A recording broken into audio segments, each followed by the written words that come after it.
आहे तो आता काही वेळातच काही मिनिटांमध्येच आझाद मैदानामध्ये पोहोचणार आहे आणि नंतर या मोर्चाचं रूपांतर सभेमध्ये होणार आहे। यावेळेला धनंजय देशमुख, वैभवी देशमुख काय बोलतात याकडे सगळ्यांचं लक्ष लागलेलं आहे। सर्वपक्षीय नेते त्याच्याने पदाधिकारी जे आहेत ते या मोर्चामध्ये सहभागी झालेले आहेत आणि देशमुखांचं संपूर्ण कुटुंबीय या मोर्चामध्ये सहभागी झाले।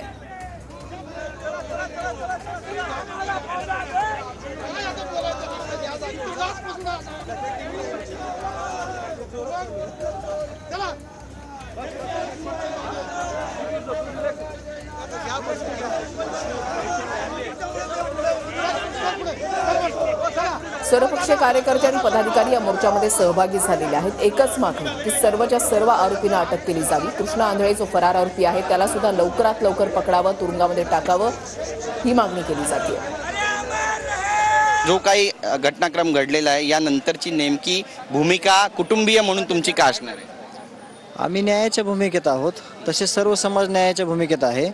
पण तुम्ही जी घटनाक्रम हा शब्द वापरला त्यावर मी सांगतो, जी घटना घडली ही 28 मे पासून ते 9 डिसेंबर पर्यंतचा हा प्रवास आहे। याच्यात विविध गुन्हेगारी घडली, पण याचे गुन्हे प्रॉपर जाती त्यावेळेस दाखल नाही केले, म्हणून ह्या खुनापर्यंत हा विषय आला आणि इथपर्यंत थांबत नव्हता। तर असे कित्येक गुन्हे, कित्येक खून झालेले आहेत आणि यावर प्रशासनानं गंभीर पाऊल न उचलल्यामुळे किंवा प्रशासनातल्या लोकांचं ह्या गुंडांना अभय असल्यामुळं या घटना घडत गेल्या। नक्कीच, पण आता तुमची मूळ मागणी काय आहे? मूळ मागणी आम्हाला न्याय पाहिजे।